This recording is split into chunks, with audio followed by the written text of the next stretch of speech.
Times X minus 10, 9, 8, 7, 6, 5, 4, 3, 2, 1, 0.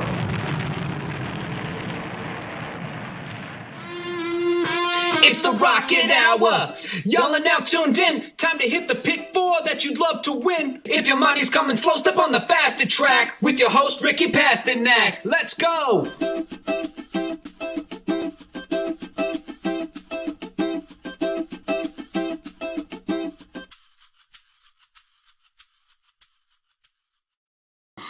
Good morning, everyone, and welcome back to another episode of the Rocket Hour. We're officially at episode 50, which is pretty incredible.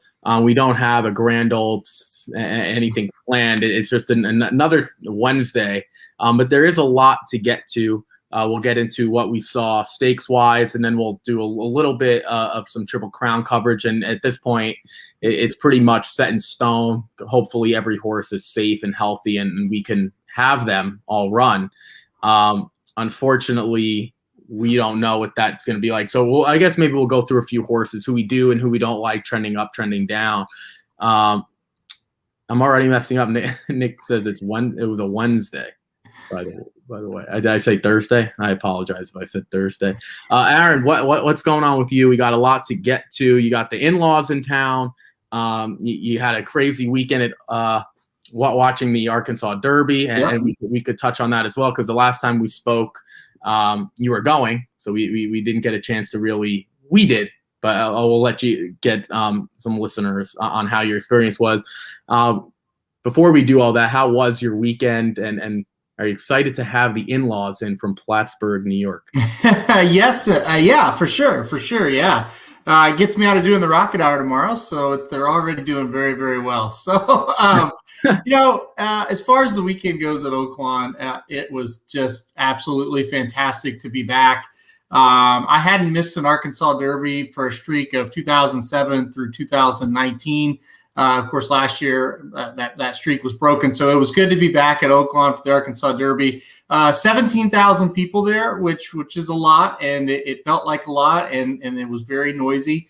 So that was good. It was kind of good to feel that rush of energy as the horses came to the wire.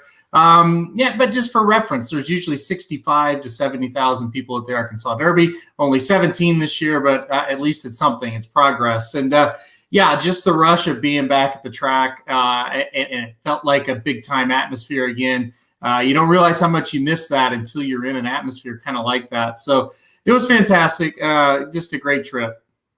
Yeah, exactly. And we'll dive more into that once we talk about the Arkansas Derby, and you could obviously tell us what you witnessed, whether as fans or just being close, and anything you want to add, because obviously I wasn't there and you were. There is something that I do want to talk about, and it came up yesterday on Twitter. I believe this is from Mike Somich's Twitter, so I'm not pulling it from anywhere. Basically, there's an article here from the TDN, and says Peter Miller's been fined for a class 4. I don't know what the heck that. It's an injectable steroid, it says. I don't know what the heck that medicine is. I'm not even going to try to pronounce it because it's not important. Mike comes on and says $500 is a joke. Any positive should be 2 times more the payout in the race to every person involved. That means a jockey, trainer, owner should pay double. Basically, what he's saying, folks, is that the people should pay to a greater extent, which I think Aaron and I agree as well. $500 for and he basically talks about Hembry. Hembry, brought in $120,000 for that race. $500 for $120,000. That's like me renting an apartment for $100. It just doesn't make any sense. I put Peter Miller as my person. I've officially changed my name to someone that I want to either talk about or something that I like. So Aaron, I'm going to start with you just on this story real quick, and then we'll get into some recaps. What do you think of what Mike had to say, or what are your thoughts on the issue, or the issue as a whole, or this specific issue? You could take it any way you want. Yeah, great question. And it's just a huge problem that this happens day in and day out, and these fines are like this. The one thing I thought of immediately, it's like in California, we are fining riders and over half the purse money that they earn was the last threat for overusing the riding crop. But yet we're finding a guy who's injected an illegal drug into a horse and won a race $500. I mean, when is it going to end? I guess is kind of my thought on it. I really don't know. I really don't know what to think about this. It's just another, disheartening thing. I think what was Baffert? He was like fined $1,000 or something for like Gamin's fifth positive. It's just like there's no punishment, even when they catch these guys. And these guys are really good at masking the drugs that really matter, and they never really get caught. And then even when they catch them, they don't do anything to them. It's kind of like Doug O'Neill got suspended a while back, and it's just like, well, his assistant trainer just takes the horses while he's suspended, and then he comes back, and it's fine. There's no punishment even when you get caught, unless you get caught by the FBI. That's the only time we've actually seen these guys get in any kind of trouble. I don't know. I mean, it's just unbelievable, and it's embarrassing. It's absolutely embarrassing to have stories like this out. Yeah, so Aaron is talking about Leandro Mora. That's who the assistant was. And to Aaron's point, like, was he not on the phone with him every morning and every night to go over the game plan? So that was a waste.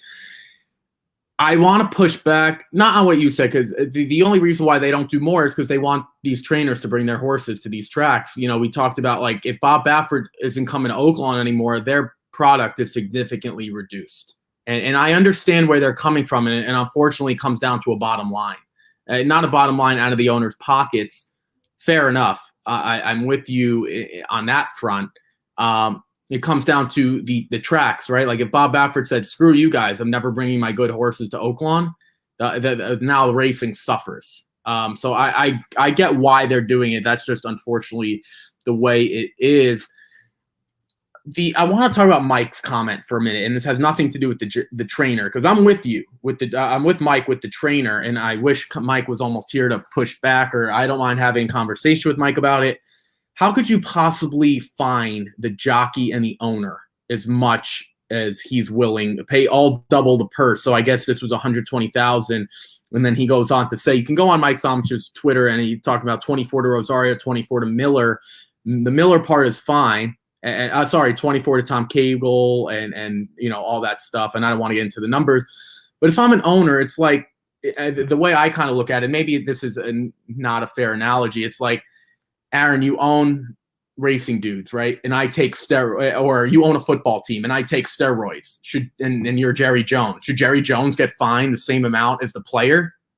That's what we're saying. Mm-hmm. I mean, unless you could find evidence that he knew about it. But even then, like, you hire a trainer to do these things. You, like Aaron, the AJ Hinch thing with the Astros, should that ownership group be fined because AJ Hinch and his people, the people that they hired, the GM did something? That doesn't make sense to me.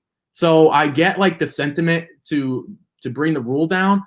But if you're Jerry Jones, like in Dak Prescott, I'm not saying Dak Prescott did, but he's taking HGH or performance enhancing drugs or something he shouldn't be doing. Jerry Jones should be fined. Or in that case, Mike McCarthy should be fined. Like, why is Joel Rosario getting fined if he didn't know anything about it? You got to find that evidence. And I don't think that's fair to the owner and the jockey. The trainer, I'm with you. You want to go with a 24,000 or whatever it is. I'm cool with that because the trainer has a direct hand in it. Yeah, the jockey part is insanity. I mean, I'm with you on that. It's like, I don't. And especially, how about this, right? Peter Miller's in California. Joel Rosario could be in Florida or Kentucky. He's not even with the horse. Yeah. That's not that's fine. If you want to make the case for the owner, fine. But like, again, it's the Jerry Jones thing. Dak Prescott takes steroids. He's supposed to get fined because that's what Dak Prescott decided to do. With the owner, I think it's pretty simple. You disqualify the horse and take the purse money away that they earn. That's what happens when horses get disqualified. The owner loses the purse money. Well, so then it's like nothing ever happened. I don't think a fine on top of that needs to be, but you got to disqualify the horse for that to happen. I think that's where the owner's pay comes in. But you're right. I don't think an owner should get fined. I just think you disqualify the horse anytime there's a positive and they lose that money, that purse money. Yeah, there's a few comments what we could touch on it. And he did that with Saratoga. So Vinny, I guess, is talking about Bob Baffert, I assume, because he didn't bring a horse to Saratoga for years. Right, exactly. And that's what these tracks are trying to avoid. Now, Oaklawn and Saratoga are a little different because they're going to get the top of the line trainers anyway. So if you didn't have Baffert for a few years just because he felt like making a point, fine, you could be a crybaby about it. But Vinny brings up a good point with Point Given. But I can't find an owner for something he doesn't know about. If you have tangible evidence, if you want to have an investigation, then fine. That's not what I'm talking about. But this response, I assume on Mike's part, was just a whim. And I don't disagree with what he's saying. This has to get cracked down upon. But finding the jockey is insanity. And finding the owner, I mean, I'm not going to do that. I don't know. I would venture to say that your comparison, while it's pretty good, there is one difference. It's as a single owner, hiring a single trainer. So you kind of, I think that these owners don't know what's going on with these trainers might be a little naive. Where in the baseball or the football situation, you're one owner, you've got 40, 45 guys that you got to, it's like you can't be responsible for all of them. But if you're an owner and you're hiring one guy to do a job, you have a responsibility to know what's going on with that person. I don't necessarily disagree with what you're saying, but I kind of disagree with your comparison. I don't think it's quite the same. Yeah, that's fine. And fair enough. You can look at it as like the college basketball coach thing, and we'll wrap it up. It's like Jimmy Boeheim had some things, and your good old buddy Kelvin Sampson had some things. And it's like if an assistant coach does something, it still falls on the head coach. Well, it's just under that umbrella. Sorry, tough luck. You got to deal with it. Yeah. Someone said suspend the horse for a year. I don't think that's fair. And the reason is we'll look at it the other way. It's like the horse doesn't sign off on this. I was going to say the one I can't say person, but the one individual who is not guilty is the horse. The horse has no fucking idea what they're doing to it. Yeah. Mind his language, folks. Mind his language. Right. But he is right. The horse has that's. It's essentially, let's look at it the other way. It's like Mike McCarthy, who coaches the Cowboys, does drinking and driving. Oh, let's suspend Dak Prescott. That wouldn't make any sense. Like Dak has nothing to do with it. Yes, right. Dak's forced to take steroids. Let's just he's forced against his will. Like that's not. I don't think that's fair. And again, they're horses; they have no say. Yeah, it's an interesting topic nonetheless. I will keep my name Peter Miller up. If you wanted to say suspend the trainer for 1 year, then I'm all about it. I'm with you. I'm with you there. That's. And I think we're all on the thing with the trainer. The jockey thing is not going to happen, and I think that would be ridiculous. Because, for example, a guy like Joel Rosario may have never been on Hembry before. I don't know, but I'm just saying, a guy might ride in the Kentucky Derby. Though someone's going to have a mount that they may have never had on a horse, and say that horse comes back positive. And that jockey's been on that horse once in the mornings, literally once. I don't know. That's a tough ask. The owner thing, I'm with you. I don't disagree. I wouldn't do it, but I'm with you. We got to move on. It's a great topic, and it's going to continue in this sport. I guarantee you, another trainer gets caught in the near future. It just happens. It is the way it is. Aaron, so we're going to move to Oaklawn now. The Carousel Stakes on Saturday. This really was a battle between two fillies and mares, Edgeway and Frank's Rocket. We talked about a few others. How impressive was Edgeway? And if you're Frank's Rocket or the connections, are you kind of now looking at yourself in a different tier, or would you still be willing to tackle the oldest fillies and mares? Yeah, I would still go on with Frank's Rocket to bigger races. I thought it was an interesting trip that Frank's Rocket gave. By the way, I picked Edgeway to win, so I'm very happy that she won. So this is not sour grapes. This is just logically looking at it. Frank's Rocket, they kind of rated her, for her standards, well off the pace. I thought that was weird because it kind of just gave Edgeway the edge, and she just kind of never looked back, right? So I thought it was a strange trip for Frank's Rocket. I think these two are pretty good horses going forward. I don't want anybody else as far as going to a stakes race next time out. I thought these two ran really well. I was really happy that Edgeway won. Had a win wager on Edgeway, singled Edgeway in the pick 5 that cashed on the guide and personally as well. So that was a huge, boost to the old bankroll on Saturday. And this was big, and you kind of felt the whole length of the stretch he was going to win until maybe the last. French Arquette was starting to make up ground. But I think just Edgeway got the better trip here. Yeah, Vinny actually chimed in with something I was going to say. This is really, really, really slow. I mean, 22-2 that led into a 46 flat. That's pretty slow. I mean, it was a short field, so that no one's going to push each other that much. So I agree there. And the other point, this was 3 stakes horses versus 3 allowance. I kind of agree. You kind of had a tier A and a tier B, and Casual is the worst of the tier A.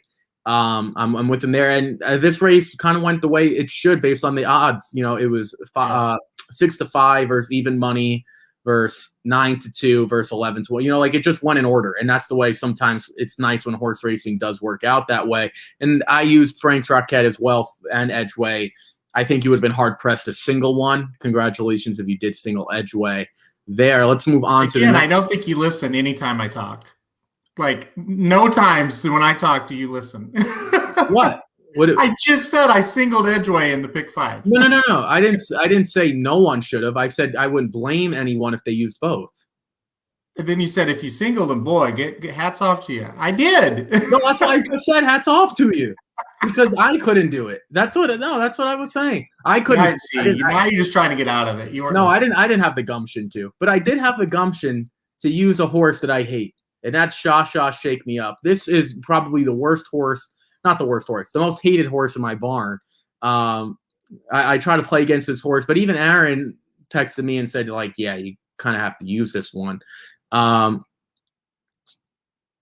wasn't much to say other than he was much, much better.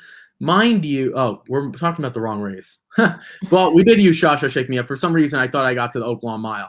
All right, forget Sha Shake Me Up. Let's move on to the Oaklawn Mile. And this was a race that I got wrong. Okay, we're now talking stakes race. I was one short. Sorry about that. This was won by My Standards, and I kind of think he won on class because he didn't have the form that coming into the race. And he does do very, very well at Oaklawn, and he showed that last year. And for a while, by my standards, we were kind of looking at one of like early on, probably at this point, like the best older horse in the country, right, from a year ago. And then he kind of like tailed off. So Aaron, maybe it's just an Oaklawn thing for him because every time he seems to step on this main track, he's pretty good. Even though he won by a nose, he's just very, very visually impressive. Yeah, and I'll almost kind of say it again, what Dennis said about the last race. This may have been 2 stakes horses and 7 allowance horses. You know, I mean, in the end, this really came down to these 2. By my standards, off the bench to win this race at a mile, which I don't think a mile is exactly where he wants. I think he wants a little bit longer. I thought that was really, really impressive. I was watching Rushy the whole time. I used both these horses, but had Rushy on top. And I thought, boy, saved all the ground. Starting to spurt clear of the field. Looks like he's got it. And then here come By My Standards, man. Just one by one, just making up those links and was able to get home. I'll take both of these horses back next time out. I think both of them are very good. But Rushy was coming off a layoff as well. So, I think both of them have a right to move forward next time out. Really good race by my standards. I didn't think he would get there. I still wasn't sure he quite got there. When they hit the wire, we were standing right there. I was like, man, I don't know. That's close. But he certainly, when you watch the replay, you knew that he did. So, good on him. I think he's getting ready to have another pretty good year. Yeah, I think you look at a horse like Wells Bayou, Gunnet, Blackberry Wine, maybe a non-graded stakes for them, but I'm not sure they are really belong in this type of race and expect to run competitively. Let's move on now to another stakes race. We have a couple left. This is the Count Fleet Sprint, and this is the only race I want to talk about because I've been saying this now for I don't know how long. Folks, stop looking at Whitmore as the horse who won the Breeders' Cup Sprint. Please. I'm begging you guys. Because I've been saying this. What race were they in on March 13th? Do you remember, Aaron? Yeah, Hot Springs. The Hot Springs, right. And that was the race where, I can't believe these two are going to face each other in this type of race. But we knew this was something that they would probably face. We thought this was the race they were going to match up in. And I've been saying for a long time, you're going to get so much value on CZ Rocket when they face each other, because Whitmore, we only have evidence that Whitmore is good off that one race. All the other races were up and down. I literally did up and down. CZ Rocket's just consistent. I think this was 2-1 was great value for a horse. When we kind of look at it, and Aaron, you could maybe speak on this, it's another 2-horse race on paper. So I wasn't worried about anyone else. 2-1 is short when you're thinking of someone else, but if you're just going pretty much horse versus horse, I mean, CZ Rocket to me is more talented, and I was getting the better price. So I kind of thought this was, again, the way it should have gone. Yeah, this was really an ass kicking by all intents and purposes. I mean, he got going in the stretch, and the people I was standing with were certainly watching Whitmore, and they're like, "Oh, he's kicking away." I was like, "He has no freaking chance. You guys have not seen the rest of this field, because the 6 is absolutely flying, and there's no way he's going to hold him off." Yeah, this was an ass kicking. Look, I mean, some people have been a little critical of Ricardo Santana in the ride. It's, he wasn't going to beat CZ Rocket.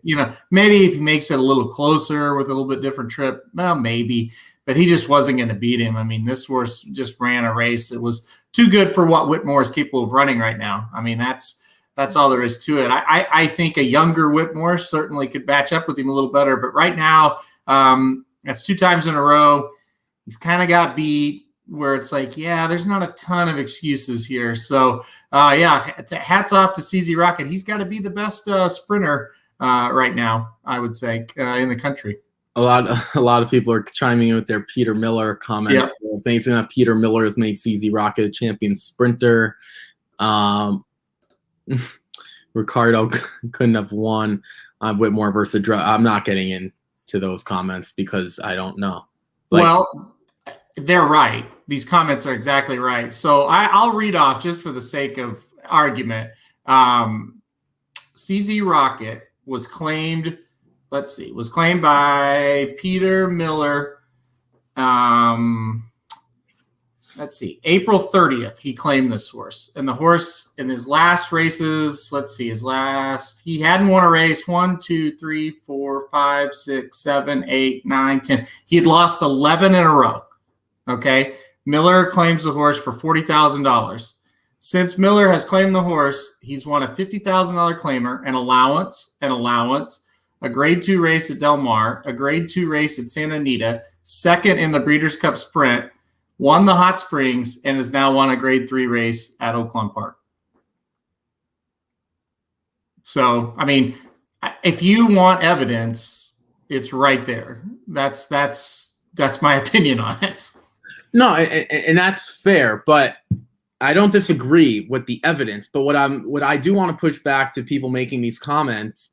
So don't be betting Whitmore then, and that's the thing. And well, I don't think anybody's saying that. I think everybody's saying we have Peter Miller who just got fined $500 for something, and no, that's fine. Look what he's done with this horse. And that's fine. And the evidence, I would tend to agree. I try to not make an opinion unless I know or comment on I know. But the evidence does suggest that something's not entirely kosher. So I agree. But again, it's like the betting. I know I scrolled down, and it's not a big deal. We'll wrap it up, and I'll leave it by saying this. You guys, not you guys, as in a few people we talked about comments, but the betting public made Whitmore the favorite. So it's not like if you had basically what I'm saying is if you had these suspicions now, then you should have had these suspicions before the race. Do you get what I'm saying? Like, it's one thing if a horse is terrible, which I guess Superstock we kind of thought was terrible. Like a horse that wins at 60-1, and then it comes out after the fact that the horse was drugged. You know what? Then there's nothing you can do about that. Then it's like, sorry, then we got gypped. But this horse, in people's opinions, has probably been getting drugged for a while. Why would this last result change if we're talking about 8 more in a row? The problem with saying don't bet Whitmore is you're implying you can't beat a cheater. That just looks bad all around. Hey, look. I'm not a Peter Miller fan. I'm not against him. I'm not for him. I don't really care. I bet on, if Aaron just pointed out a ton of evidence, nothing that you couldn't have looked up prior to the race. Aaron's not breaking news. Well, again, I don't think people are sitting here going, I didn't know he was drugged. I think everybody on this chat knew that. I think everybody that was betting this race knew that. I think what people are saying is we have a fan favorite in Whitmore who's ran well twice against a horse that has clearly been drugged, and they're pissed off about it. I don't think you're getting to the point of what they're saying. They're not. This is not sour grapes because I bet Whitmore and I got beat to a horse that was drugged. It's just people are pissed. Yeah, I mean, and that's to that point. Then I don't have anything to add. I thought I was reading it more of sour grapes, and if it's not sour grapes, then I'm misreading the point of it. But we do have to get to Aaron's name, which is Superstock, who won this race, the Arkansas Derby Grade 1. I don't have anything to add. I'll let Aaron take it away. The only thing I will add is Concert Tour at 1-5 was dreadful, but that's all I have. Aaron, take it away. Tell me what you saw, what the public standing there was thinking, how shocked were they, how surprised were they, the winning connections in the winner circle, how they were acting. Just kind of give us a summary of what you were seeing live on Saturday. Yeah, it was good for the local fans of Oaklawn. Oaklawn has a very strong local fan base, and it's pretty amazing, that Steve Asmussen was able to win this race. Unbelievable to beat Concert Tour at 1-5 with Superstock, a horse that he actually owns a piece of it as well. So that pretty amazing stuff right there. Look, I never saw this coming in a million years. Even if the pace melts down, which I don't really think it did, I still wouldn't have picked Superstock. I mean, it was just an amazing run. I had heard rumors before the race that Asmussen thought this horse was coming along really well, and obviously he ran the best race of his life. The biggest problem, is after the race, you're like, well, maybe Superstock just kind of freaked here. Maybe he's come around. And while he did run really well, the final time wasn't anything to write home about. The speed figure wasn't anything to write home about. It was more so that Superstock, a decent horse, turned into a good horse, I would say, not great. And Concert Tour just did not fire whatsoever. I mean, the Bauer came back 92. So obviously pretty low for a final prep. Concert Tour took the lead, at the top of the stretch, looked like he was getting ready to kick away, and boy, he just kind of stopped, and Superstock kept going and got him. This ruins this Triple Crown season, right? I don't know what to do now. It's hard to play Concert Tour back after that performance. And with the low speed figure, it's going to be hard to play any of these horses back. But I was happy for Asmussen to get the win here. Yeah, you could look at it two ways. I think the Kentucky Derby, and we'll talk about it a little bit after we wrap up Keeneland. Before we do Keeneland's card today, we're going to break down Keeneland, and then I don't know. This picture, I don't want to get into it right now, but this picture for the Kentucky Derby in a few weeks has gone very, very muddy. Like literally has gone very muddy, and I wouldn't blame anyone if they wanted to play against essential quality ultimately. So we'll talk about that. But yeah, this picture is now wide open because I think a lot of people would put Concert Tour on top. By the way, betting a horse at 1-5, never a good idea. No. I never. I don't care what the race is. I would never even do it with Monomoy Girl. Just not a good idea. Just not a good idea. I don't care what the races, unless Monomoy Girl was to run in a claiming event, but that would never happen. That would be about it. But when you have 3-year-olds that are running against each other 1-5, just doesn't make any sense in my book. And you'd be hard pressed to find a good bet when all the horses are not that much different. Let's get to Keeneland. The Ben Ally. I thought it was Ben Ali, but I guess it's Ben Ally. That's what they were saying on track feed on Saturday. This was Aaron. This was the race that we all said, please, you don't want to watch it. You just want to pray you get night ops home, and you didn't get night ops home. Silver Dust just sits the perfect trip. Too wide, goes right by Sprawl, who was leading early on.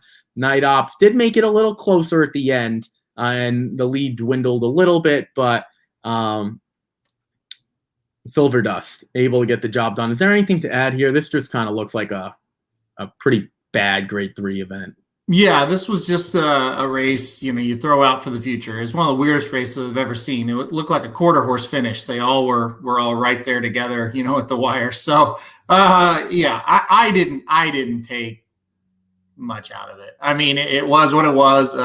It was a terribly sloppy track as well by the time this one was run. Silver Dust wins, and I'm not shocked by any horse that won, but that horse was way off form. And anyway, maybe he just found his friends again here. This was really just a wild race. Yeah, luckily we don't have to talk about that one too much. Yeah. Let's go on to race 8. This was the Giants Causeway Stakes. There were a bunch of scratches out of here. You could see at the bottom a bit of both Dixie and Keeneland and Carrick. I don't know if I said that properly. We're out. This race goes 5.5 furlongs on the turf. We got another shock, right? Into Mystic will look prime, leading by a few lengths, and then just was done. This was 23 seconds on the turf. It was a yielding turf course. It was raining, but change of control looked fantastic. It just kind of seemed more so that Into Mystic wore down, which is a little shocking because I don't know if you can make the case, well, she didn't really handle the yielding turf course. My pushback would be she was winning by 2 lengths at the top of the stretch. So you can't make that case. If you're a horse with speed and you're last, I'm with you. You can't be leading by 2 lengths into the stretch and then fall like you fell at even money, and so you didn't like the course. That didn't make sense. I know you were at Oaklawn, but what was your takeaway after watching the replay? Yeah, I watched this one live as well. We were kind of watching Keeneland in between the races. They did a good job spacing them out where they didn't run on top of each other, so that was good. Into Mystic, God, I thought that horse was gone. I was like, okay, we got this one. And then change of control comes and gets the job done. Just ran a monster race. I'm with you. I don't really look at this race for Into Mystic and say, boy, wasn't any good today. I thought horse ran well, just got beat by a better performance by change of control. Now you might be able to say, well, maybe change of control just really liked the track, and that's possible to go that way with it. But no, I don't blame the track on the loss for Into Mystic. Just could not hold off change of control. Yeah, and I mean the fractions were slow where Into Mystic shouldn't have fallen down like that, pretty much. So I'm with Aaron. Let's move on to race 9. That was the Stone Street Lexington Stakes. There were points, 20 points for the winner, 8 for second, 4 for third, and I think like 2 for fourth. Yeah, I'm really sure those 2 points are helping a lot out. It's really good that they break it down like that. I'll just leave it by saying this. It's just muddy again. I don't think anyone would have taken Proxy or Swiftsure if they were to win.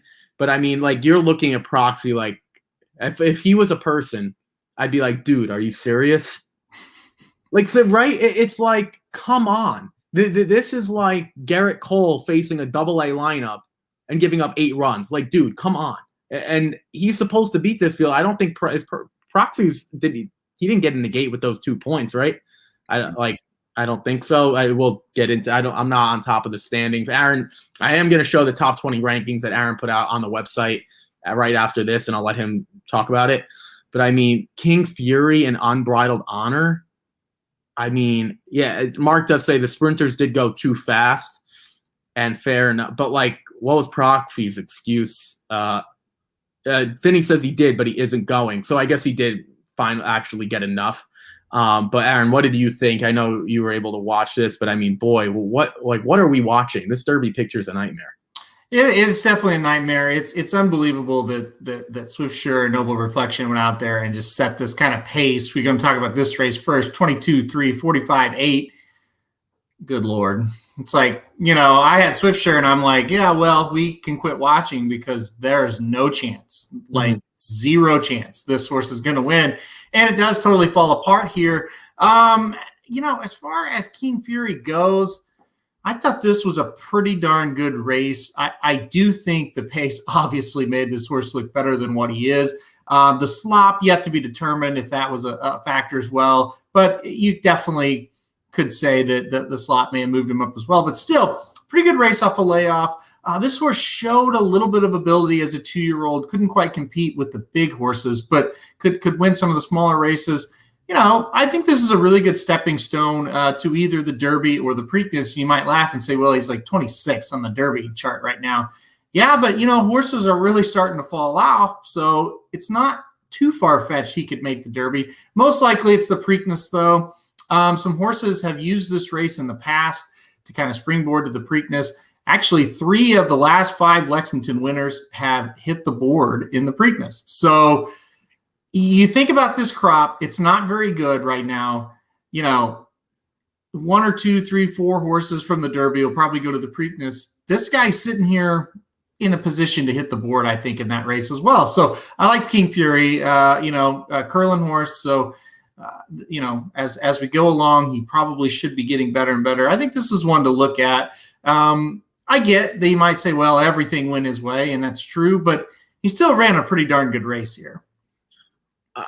I just want to, and I have nothing to add. Aaron's on top of this more than I am, and every race that, like, no joke, when I see, thank goodness the preps are over. Thank goodness.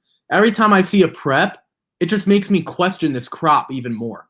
So it's like I'm getting like anxiety thinking about it, because there's not, like, I wish I can run to some sort of betting window or website and bet that there won't be a Triple Crown winner, because I would highly consider putting every dollar that I possibly have on that bet. I think you could, like, a while back, maybe at the beginning of the year somewhere.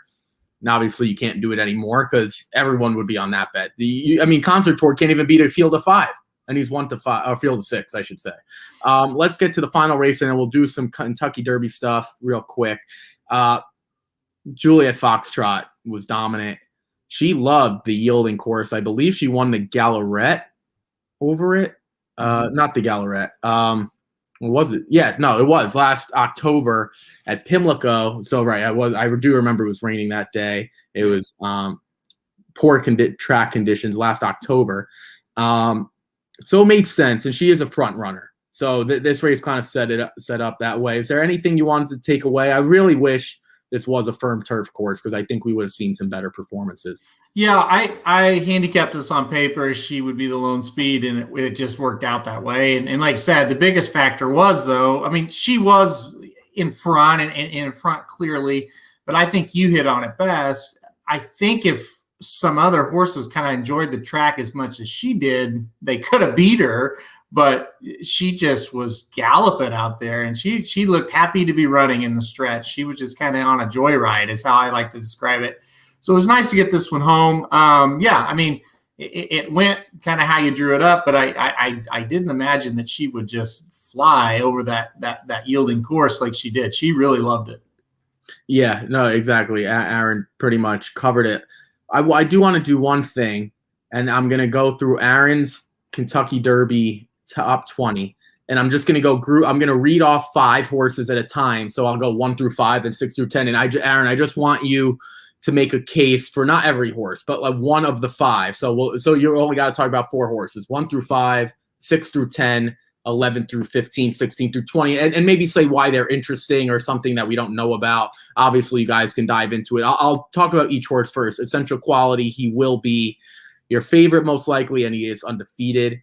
Rock Your World, 1 start on the dirt, but it was very, very visually impressive. That's Aaron's second horse. Third horse, Hot Rod Charlie.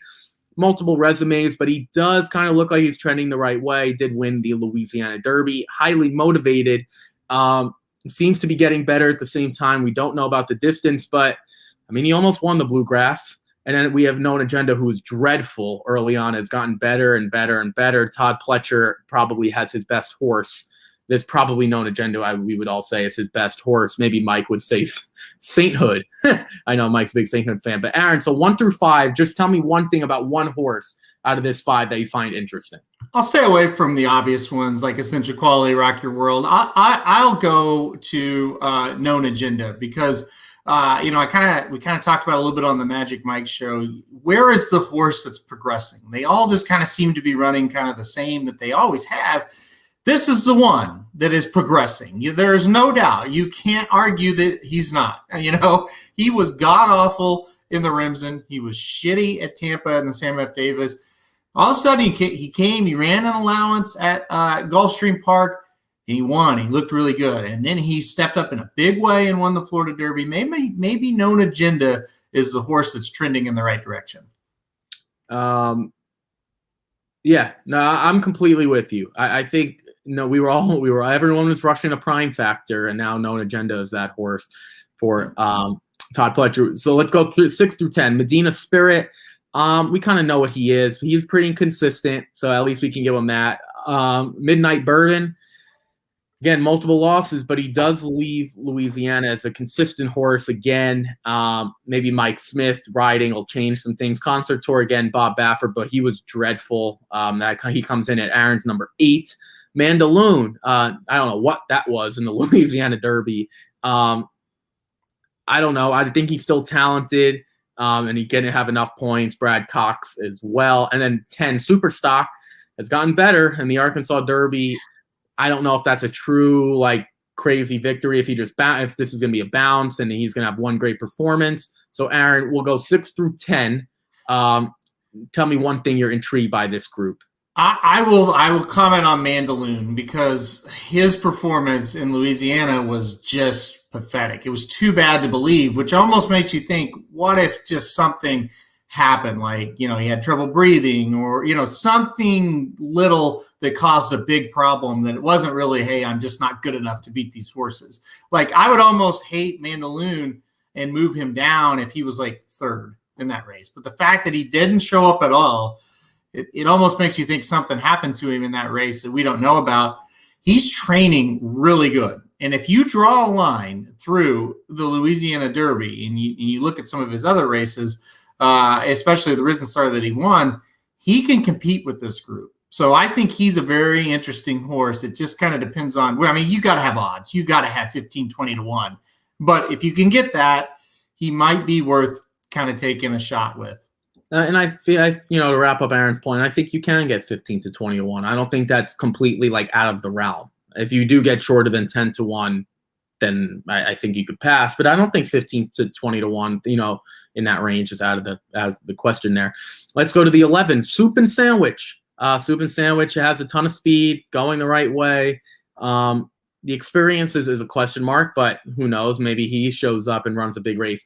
Caddo River, not fast enough, but he did run decently in the Arkansas Derby. Wasn't bad, showed some speed as well. Helium, this was a horse I was on. I really, really loved Helium in the Tampa Bay Derby. Haven't seen him in a while now. It seems, Aaron, like these Tampa Bay Derby horses, they win and don't want to be seen again. So that seems to be the trend there. Low speed figures, beat a weak field, but at least his last win was a win. His last race was a win. We have Light the King out of the Jeff Ruby Stakes. Everyone says the Jeff Ruby Stakes stinks. Maybe Aaron could talk about that a little bit. And the 15, Bourbonic, 72 to 1. The pro, his pro's recent win showing he's improving. The con is it's still slow, and 72 to 1 obviously will be a question mark. So Aaron, 11 through 15, who do we want to talk about here? I guess I would talk about Soup and Sandwich. This horse has a right to get a little bit better off that first race against Stakes Company. I don't love him, but he's going to be up there. He's going to be part of the pace. Maybe he can stay the trip a little bit. Listen, you got to have horses that are close to the lead or want to be near that lead. He's shown that he can do it. So he's interesting. Maybe underneath he's kind of a player. He kind of sticks around and maybe hits the bottom of the try or the super. I don't hate Soup and Sandwich. Well, first of all, the name's great. If you don't like this combination of a soup and sandwich, there's something wrong there. But I will say, I have a feeling that Helium's going to run well. This looks like one of those, and I'm not, saying you got to only bet Helium. It's just one of those things, right, where if you're betting a short price in the Kentucky Derby, I don't think that's the way to go this year. I really, really don't. I would try to take a few shots with 20 to 1 or higher and see if you bet 5 of them at whatever you think is a normal amount, 5 or 6 of them at 20 to 1 or higher, you only need one to connect. and it could be a dollar amount that you find suitable for you.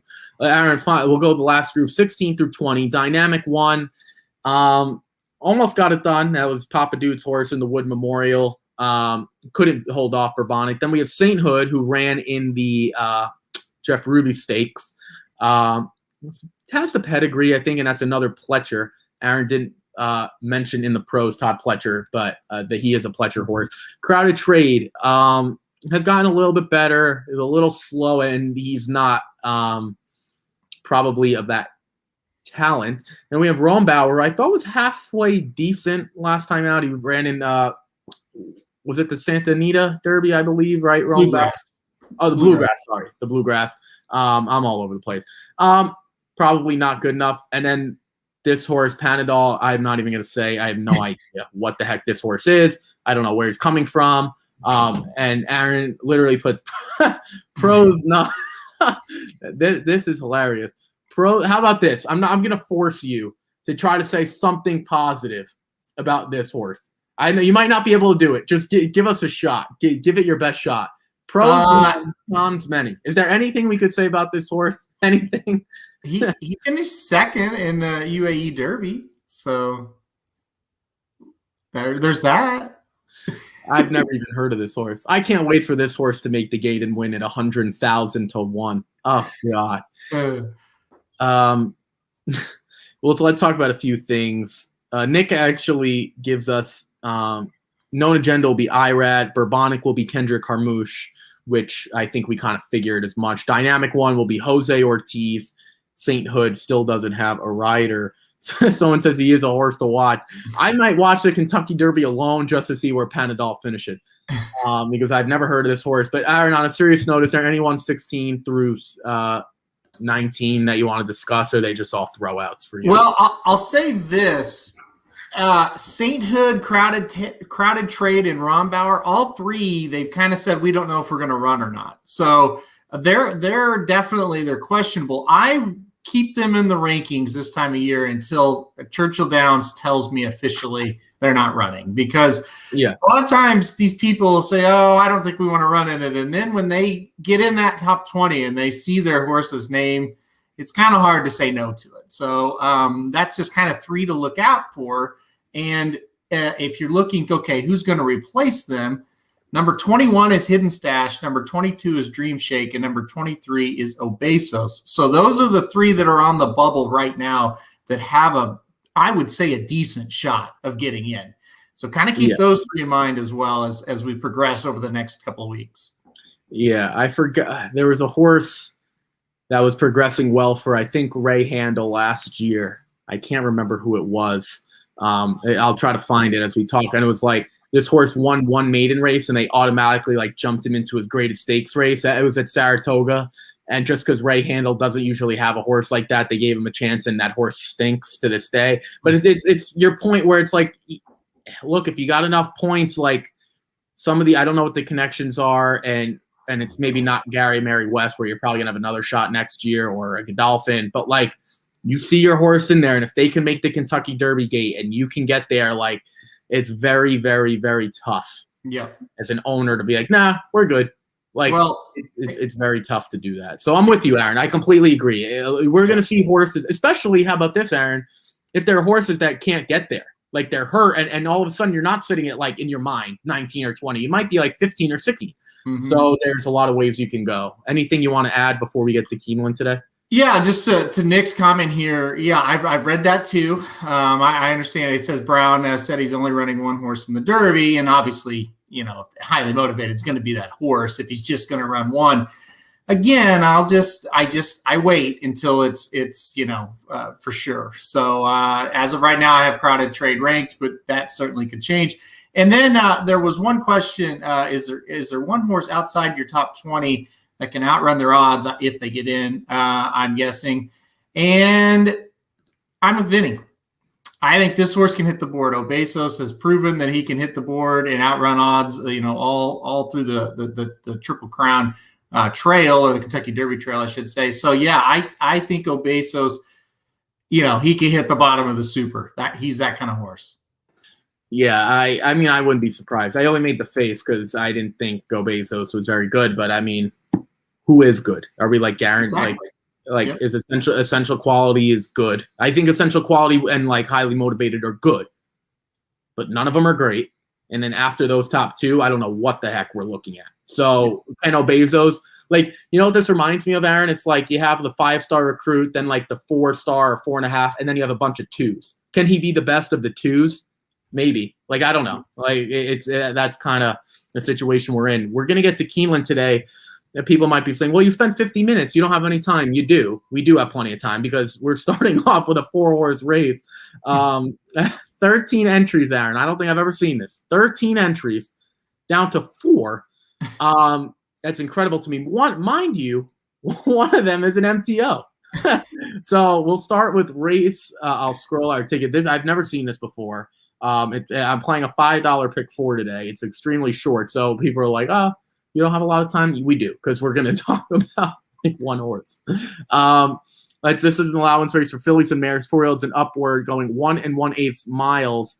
It's going to be run on the main track, obviously. 9 furlongs.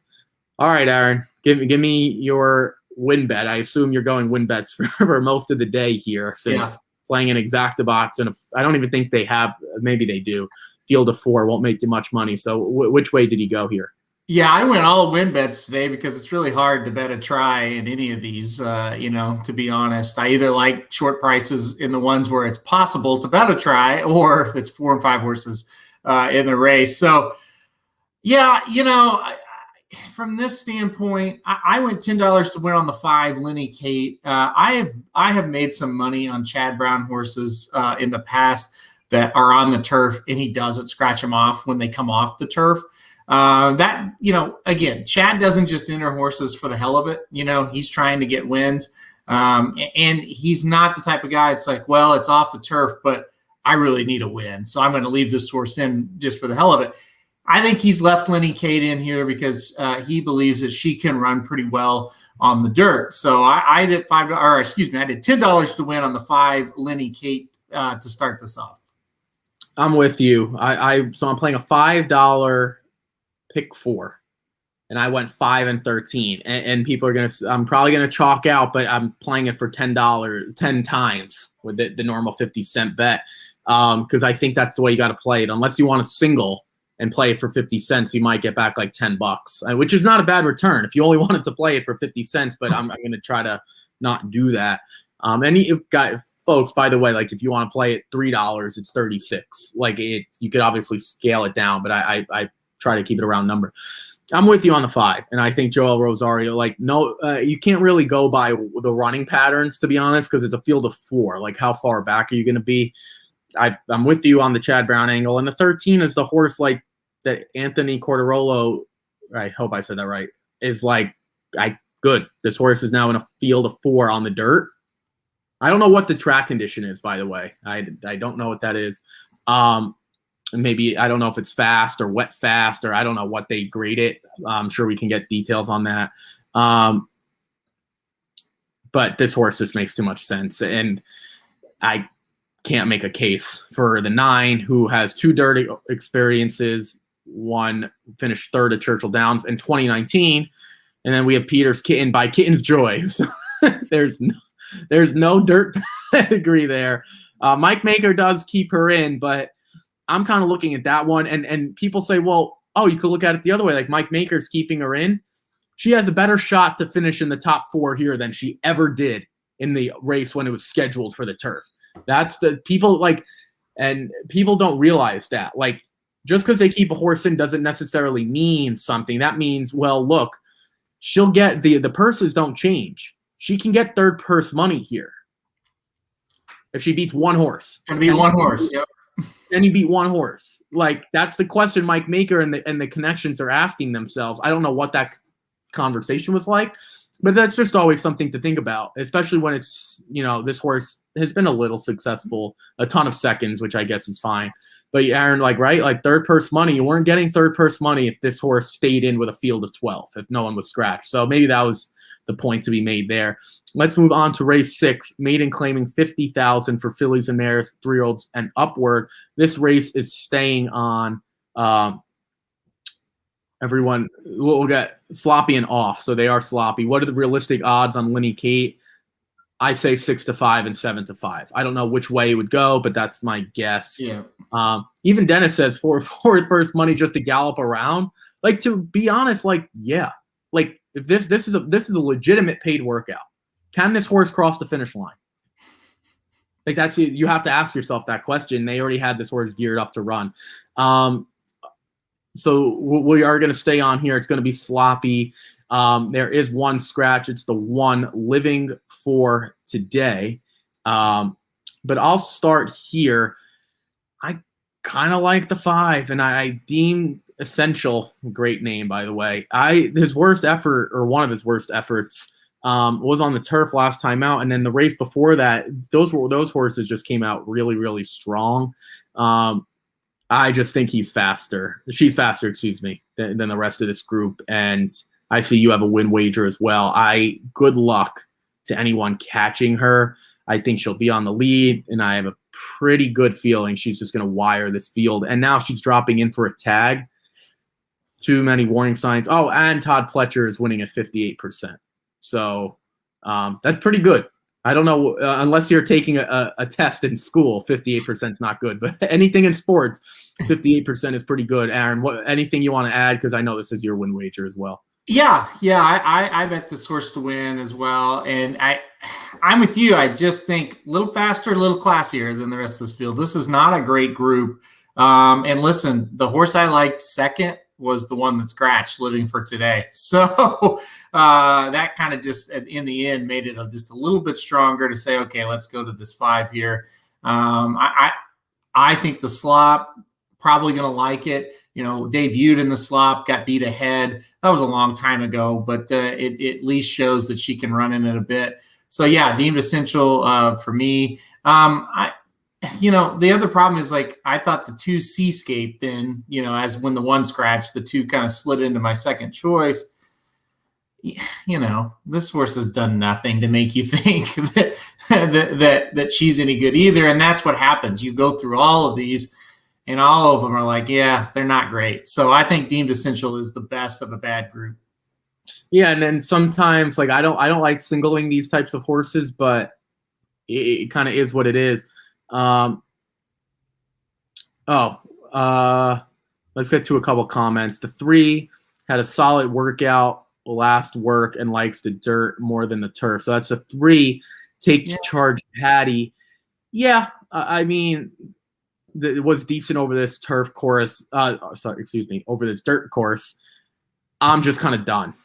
Like 0 for 12, and it kind of seems like they're just, as I like to tell Aaron, we're throwing darts. Hopefully one of these darts sticks. Like, I mean, I don't know. 0 for 12, anything you want to add? Like, I don't look at workouts when a horse is 0 for 15. Like, at some point, like, you are what you are on the track. It's like, the baseball hitter, Aaron, or maybe basketball. Like, oh, they're great in warm-ups, and then they get out on the court or the field and they just stink. It is what it is. Like, this horse is 0 for 15. No thanks. Maybe dropping in for a tag. Anything you want to add about that horse? I agree with the dirt. I think back on the dirt is definitely a positive. So I will definitely agree with the dirt. I don't know. I mean, I think this horse can be a factor. I don't know if I would play the horse to win, but I think the 3 Take Charge Patty might be around. Yeah, exactly. I mean, I don't know. I don't like to be the guy to tell people not to play a horse. Mm-hmm. But that's just one I'm not interested in. Nick says 20-1 morning line. I guess he's talking about the 8. I don't know who makes the morning line odds at Keeneland. I have no idea. What I will say is, if this horse goes off at 20-1, I don't know anything about horse racing, because this horse was 106-1 at a maiden claiming. Now, granted, 150,000 maiden claiming. Don't understand why those races exist, but nonetheless, 107, almost 107-1, and this horse's morning line at 20-1. Aaron, this horse looks like she's destined for last. right? I mean, am I wrong? A 20-1? Yeah, I don't see any. No, I don't see any way. Keeneland Twitter, muddy and off. Can you go over the difference between muddy and sloppy? Honestly, I don't entirely know. Maybe it's a certain amount of moisture that's on the track. Aaron, did you know? I don't honestly. I know they're both not good, and I don't really know the difference, to be honest. Sloppy is it's raining right now, or it just stopped raining, and it is like you can almost see water standing on the track. Okay. Muddy is more of just you don't see like standing puddles. It's not, maybe it's rained and now it's stopped for an hour or two, and it's just kind of a deeper surface. Muddy, yeah. I will say this: I'll take sloppy over muddy any day of the week. Because when it gets muddy, it's heavy, it's tiring. You have no idea how it's going to play. Slop usually will play somewhat like a dirt track as far as, if you're a speed horse and you're running on a sloppy track, you can usually hold your form. Where if you're a speed horse, you're running on a muddy track, it's pretty hard. What I will say, fair. I didn't know that. I'm not going to pretend like I knew that. So I do appreciate you sharing that, not with me, with everyone. I think that's fair. The Keeneland dirt, though, looks very light. Like when it rains, like the Saratoga dirt seems very, very heavy when it gets rain. Yep. So the Keeneland, like it just seems a little bit lighter. So maybe that has a lot to do with it. I don't look into the dirt tracks that much. I just, off the top of my head, just throwing that out there. Jared says he likes the 2 Seascape. Mm-hmm. I don't hate that horse. I mean, nope. I don't love him, but I don't love her, but I don't hate it. The best thing you could say, Luis Saez, if he rides her like Brian Hernandez Jr. did in the debut and gets speed, maybe she's tough to beat on the front end. So I don't hate her. That's the horse I put in for second behind the 5. I agree. And hard to go against Saez. Fair enough. Any chance the 6 can show improvement? That the 6 is legendary gift. Yeah, she can. And I also could be running in the marathon soon. Eddie Keneally has 2/3 and 6. The best thing in all seriousness you could say is she ran against Slumber Party and passed the Champagne, which is a very, very tough group. Mm-hmm. You lost by 25 3/4 lengths. You've got to improve, Aaron, at least by 20 lengths. Like legitimately, to finish first, you got to improve by 20 lengths. Good luck to any horse doing that at any time. Look, it's a guess. You're making a guess, but she doesn't have that long list of losses. So you're saying, okay, new rider, dropping down in class, second start, maybe she improves. I get it. I get why you'd pick her, but you're guessing for sure. Yeah, and we love guessing. No, I'm joking. No, to your point, I would like throw the 3 out completely because I've seen a long laundry list. Right. Like I would take a shot with the 1 because that horse has 1 star at Oaklawn, and that's a gritty track. Vinny goes, you talked me into Tone My Betty. Hey, Vinny, shoot me a text, please, with a win bet, or even if it was $1 across the board. This horse looks like straight hot garbage.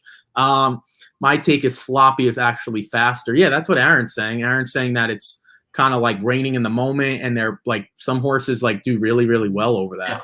Yeah. And sometimes they'll seal the track when that happens, and that certainly speeds it up. So yes, I agree with that take. I've told my dad this for a while now. If it's a sloppy track or if it's a fast track, I have no trouble playing it. No, as far as confidence or how form's going to hold up, when it's labeled muddy, I hate it. Yeah, no, that's fair. And I didn't know that. Some tracks tend to get faster when sloppy. Mm-hmm. Yeah, I think that's more so just on how the horses take to it. I don't think that's a general trend. Some horses on that day just might not take to it. And like the speed might not take to it. So I think it's very, very tough. Do you prefer speed? We're getting some great questions here about that. Do you prefer speed and in mud and slop, no kickback? I'll start and I'll say not necessarily. And this is why. Because a lot of horses, they work like what Aaron knows this better than I would. Some horses, when they get brave on the front end and they're just running free, even though the fractions may be quick, they're just so comfortable doing it. And you could tell they're in hand, they're controlled, they're calm. The jockeys don't have to move. Sometimes the speed, they're working extremely hard. And sometimes the horses And it's tough to know if a horse likes kickback just from a betting angle. If you know the horse, if you ride the horse in the morning and you're a trainer and an owner, you would know that. But that's not public information unless it's a big horse and it's like well known. You can't just go on it. You can't go on past performances and say, yeah, this horse doesn't like kickback. You have no idea. So I prefer it, but I don't think that's the only, like you can go by that rule. So that's just my opinion. I will chime in and says it really depends on the track. Like when the track gets sloppy at say Oaklawn, you don't want speed. You want closers. A closer is going to win almost every race. You have to be way the best to win on the lead with a sloppy, muddy track at Oaklawn. But you go to Saratoga, yeah, I would definitely play the speed at Saratoga when it rains for sure. And again, I think it goes back to the course, right? Yep. Like Del Mar or Santa Anita, like never rains. And Saratoga, you get those monsoons at 4 o'clock, and all of a sudden there's 3 inches of water at 5 o'clock, like right as you're ready to head out or watch the final race. When the Keeneland dirt gets wet, yeah, it becomes muddy clay. It really does. It's like a red. It's a very light red, a very light brown. Classic made an angle show speed dropping class gets Rosario. Yeah. So here talking about the 6. I'm just not into the 6, but I think you can make a case like over the 3 or the 4. But thank you for those comments. We love talking about it because the sequence, to be honest, sucks from our perspective. You know what the great thing is, though, Aaron? You know, I've always given, you the luck of the draw. Remember with the stakes races? Now you're getting the crappy races because they're all – I mean, this just follows suit, right? We have another allowance race on the turf, and we have 3 horses. We have the 1, the 4, and the 8 allowance for fillies and mares 4-year-olds and upward, obviously not on the turf, 8.5 furlongs on the dirt. The list of horses in is shorter than the list of horses out, which always makes it interesting. I'll just tell you the horses that are in, and that's the 1 Final Cut, the 4 Joy Epiphora, who does have some dirt form, and the 8 His Glory. Luis Saez is going to get that mount. Luis Saez did not have a mount, so obviously that's fine. All right, another win wager for you. You're going with the 8 His Glory. Tell me about His Glory, who is a filly, by the way. Yeah, I would almost, well, I don't know. Let's start with this. If His Glory is above 4 to 5, I think you got to play His Glory and play this $10 win wager, or how much you want to wager on a horse to win. But we kind of said it. I don't care. It's a 3-horse field. I mean, to me, this horse now looks like it's 1 to 5. You don't want to play 1 to 5s. It's a skip race if you're playing single races, and you don't have a value on the 8. And like I said, value should be about 4 to 5. This filly should be about 4 to 5 against this other group. She has early speed on the dirt. Should be able to just get the lead and take them away here. In a short field, you usually want speed. I don't know how they beat number 8 His Glory here. But again, it's all about what price you get. I'm going to put $10 to win on the 8 as my play, but it's all about what price you get. If this filly gets too low, just skip this race. I'm with you. I think the 8 His Glory is going to be really, really tough, but I did use the 4 Epiphora, Joy Epiphora. This horse has a lot of dirt form. Like out of all these horses that I thought were going to stay in, like Stunning Sky even has a win over the dirt. That was in the and I don't know when the win came. It was a long time ago, but did run. Like I didn't know if Joy Epiphora would stay on. And in a similar race against Lady Kate on like June 21st, it was a race I was taking off the turf. Granted that the track ended up being fast at Churchill Downs that day, but like they kept her on. I don't know if the 8's a foregone conclusion, but I'm with you. Like you have to make a win bet on one horse, like playing something like that. 8 we'll get to this big comment that I do want to talk about. The 8 horse, it was 1 to 5. I don't know if like to bet against Joy Epiphora if His Glory is 1 to 5 doesn't make sense. Like because that means Joy Epiphora has got to be like close to 2 to 1 Well, right? I guess that's fair. If Joey Epifora is 2-1, I guess it's worth playing a win wager. Yeah. Yeah, and I mean, if the 8 is 1-5, that's extremely too short. Like extremely too short. Yeah. Because the last time his Glory won a race was here at Keeneland of last October. It's not like this horse is coming in like just ripping off wins. So I don't know.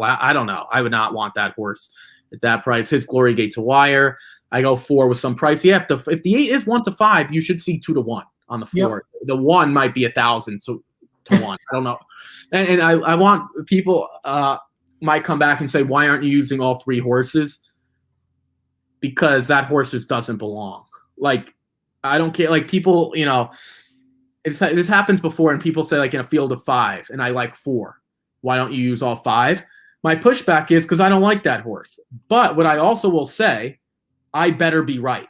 Because if that 5th horse does win, then I have yolk on my face, and I look like a clown. So I'm willing to take both. Like, I better be right, but I'm not just going to include a horse. I took my face away. I'm going to try to sum this up. Fast track, we know what that is. Good track ride, a little wet. Wet fast is it's soaked on the surface but firm underneath. So basically, it's fast underneath with a little moisture on top. Muddy is soaked and saturated, ample amounts of mud. Sloppy is similar to wet fast, but sloppy describes the track conditions where it's firm underneath, but the present horses and jockey withstanding water. That's what Aaron said. Slow, somewhere between sloppy and heavy is like good. Heavy is like good luck. They should highly consider not running that day when it's heavy. So thank you, Cal, for copying and pasting that for us. No, I appreciate it because it's kind of cleared things up. This sequence should be interesting. Let's go to the final race. We actually don't have any scratches. This is a claiming race for $20,000 for 3-year-olds and upward, going 6 furlongs on the dirt. And this is where I took a few different stabs. I thought this made sense to do that. I went with the 3, 7, and 8. Aaron in this spot went another win wager on one of those horses, so I'll let him talk about it. So I'll just talk about the 3 and 7. Verified. I don't know why Verified ran on the turf last time, but it's a little concerning, being that this horse is 5-2, and the best effort in a while was on the turf. So I just kind of didn't know what to do with him. He's 5-2 on the morning line. I was close to throwing him out completely. This was the last of the sequence. I do like the 7 a lot, Inspector Frost, and here's why. First of all, won at Keeneland, did it easily. Then went into the Kentucky Jockey Club against Keep Me in Mind. I don't know what that was. You win one maiden special race, and all of a sudden you're running in that. Congratulations to those connections who thought that was smart. Then comes back over a muddy track at Oaklawn. Going to throw that out. And then ran in an allowance. I don't know what that was, to be honest. That's the only race that I don't know what it was. But, Aaron, the 2 races to start his career, there was speed. And Luis Saez is just as good of a speed rider as anyone in the country. So I'm looking at this and saying, look, I don't know what happened recently, but if Luis Saez just gets this horse over the track that he's already liked, maybe I can get a price. So I went 3, 7, and 8, but I'll let Aaron talk about the 8 because that was his win wager. Yeah, I just wanted to comment real quick on the 7. It's a surprising because this is a horse that I think they had pretty big plans for. Now we're in for 20,000. So it's like, yeah, you're up against horses you should be up against. By the way, I used the 7s. I'm not being a jerk to you. It's just, boy, there's a lot of question marks here, right? Right. I mean, I think they thought this horse was going to be really good, and now here we are in a $20,000 claimer. So it'll be interesting to see how he runs. Yeah, I went with the 8. It's a strange horse. Like, this horse, I thought ran pretty good a couple times on the dirt, at least second time out. Got third, beaten 4.5 lengths by Jackie's Warrior, who was a really good 2-year-old. Then they put this horse on the turf for 5 straight races. Yes, broke the maiden at Ellis over a yielding course, but really just never showed much else over the turf. I think getting back to the dirt is what the 8 horse needs. I love that Rosario gets aboard. I love that the horse has early speed. On the 2 dirt races, this horse showed speed. I just kind of think he's going to get out there and get some good positioning on the outside, on the lead, or at least stalking the pace.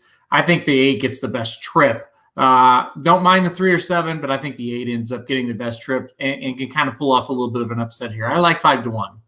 Let's talk about a few of the comments. Jared says, I like the 4 autopilot. Aaron, I'm just going to throw it to you because I have nothing nice to say. Again, my mom always told me, if you have nothing nice to say, keep your mouth quiet. And I have nothing to say about the 4. Positive. 20-1 morning line. This looks like another one that's going to be 50-1. Oh, boy. Let's see. Yeah, Aaron's trying his best. The races over the dirt at Churchill weren't bad. I don't really know why they ran the horse on synthetic after those. Yeah, I don't like the 4, but those 2 dirt races at Churchill Downs back in October, November, they weren't awful. No, they weren't. But I mean, I think we would need a long, long way to get there. For me, that at least. Mark says he's all about the 7, right? That's who I said. Is a 7 done? So a lot of comments are about the 7. Vinny goes to talk about Godolphin, a homebred for $20K. The homebred seems like Godolphin's given up, and he was Triple Crown nominated. I do want to bring this up, and a horse that's a homebred, like they're not. Yes, they're paying to keep him there, and paying people to keep a horse like this on the track. To keep them in training, but they don't people don't mind for a homebred because it's not like they purchase this horse for like $500,000 where at $500,000 you just want him off the books. At this point, like Godolphin doesn't need a $20,000 claimer. They're probably dropping him into a spot that he probably should be running for higher. That's my guess, but it's just like, let's get a win. The purses at Keeneland are solid. We can get 20 for the tag. We can bring in like $30,000 like if this horse runs well. So I don't look at it like if it was a bigger purchase price or not a homebred, I should say, that would concern me more. Aaron, do you kind of have the same feeling? Vinny says he's a Triple Crown nominated. He had plans. Obviously, you nominate a horse who runs like this. You had plans. Do you agree or disagree with my sentiment?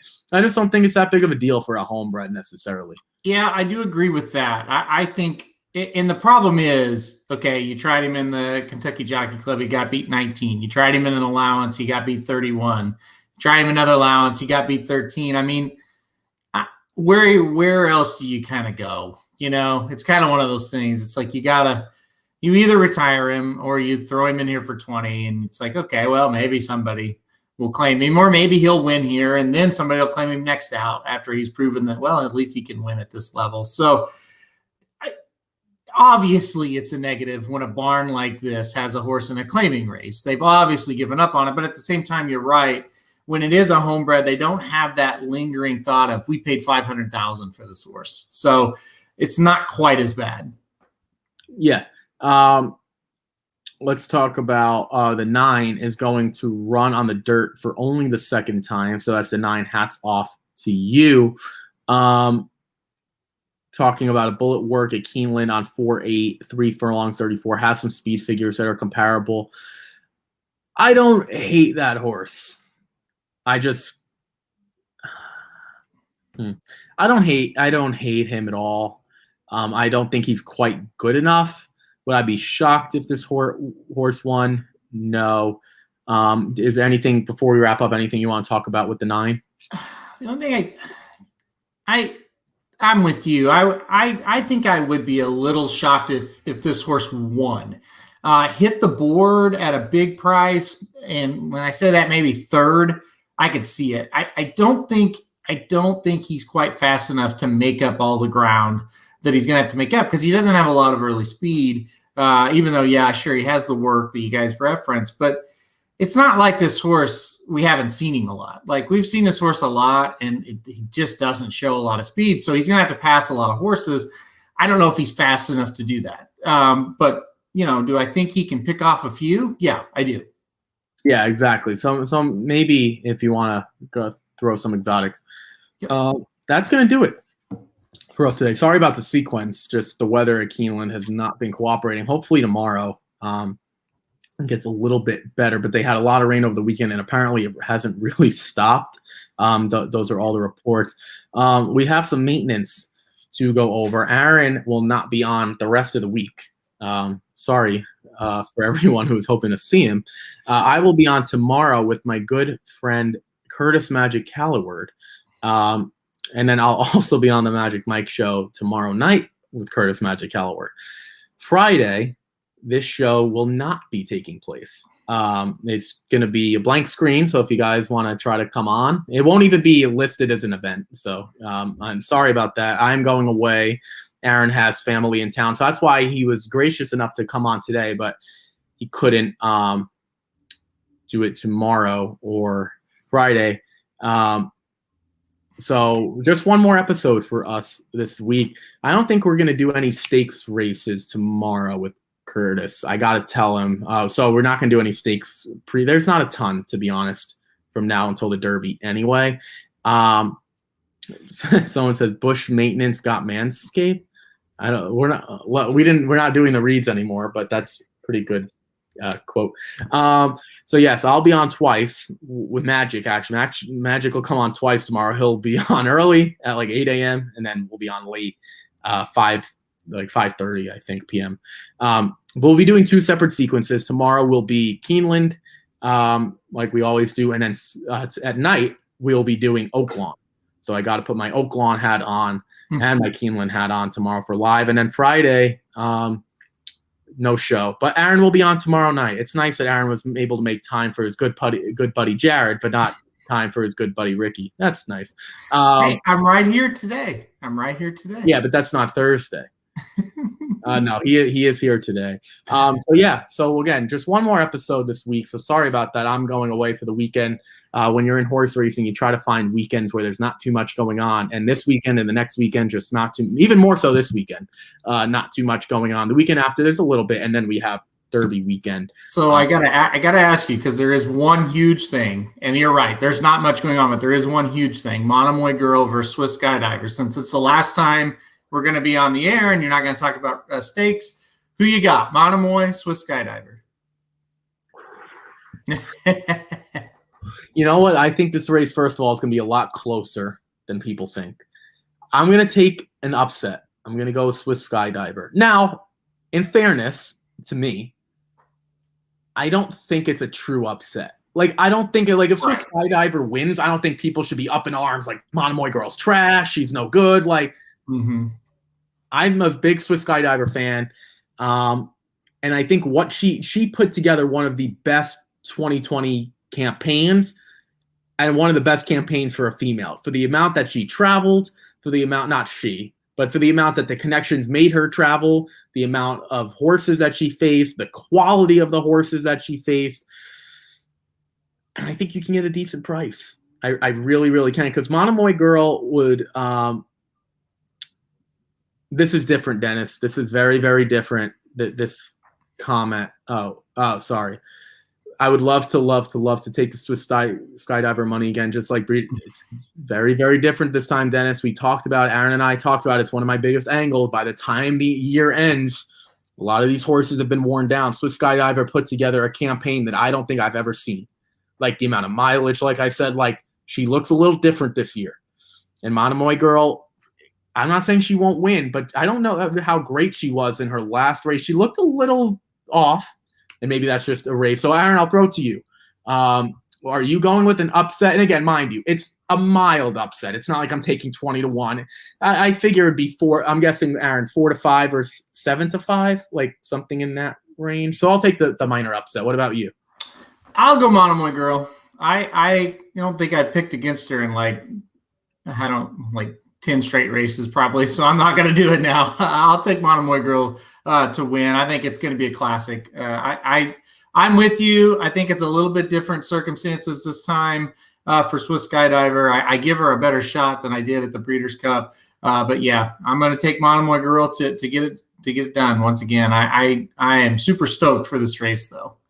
This is going to be a fun one. To Aaron's point, like, and I'll be the nerd here. I like to sit and watch horse racing, but this is not a weekend, or this is not a race where, like, unfortunately, horse racing is like a minute and a half, 2 minutes. Like, when it's a stacked day, I don't mind doing it, but like, I'm not going to do that on Saturday when it's one race.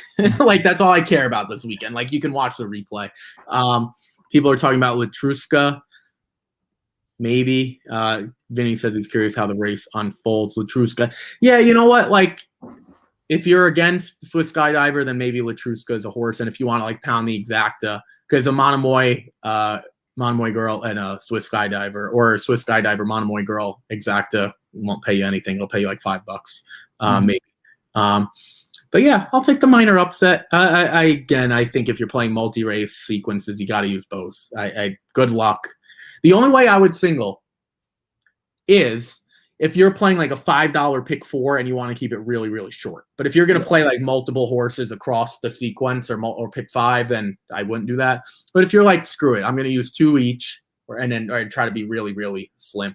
Aaron, have fun with your in-laws this weekend. Again, I don't know. I don't have any in-laws. I'm not married, but I know it can get a little testy sometimes. So hopefully everyone is safe and healthy, and there's no blood drawn the next time I see you on Wednesday. Maybe I'll tune in to Blinkers Off tomorrow night, but I might be done with the air. I might want to not hear horse racing.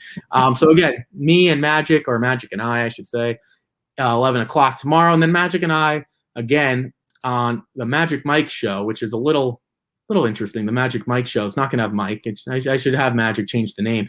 And then Aaron will be on Blinkers Off with Jared. Again, don't know the time. They never know a time until half hour before, but that's the great thing about their show.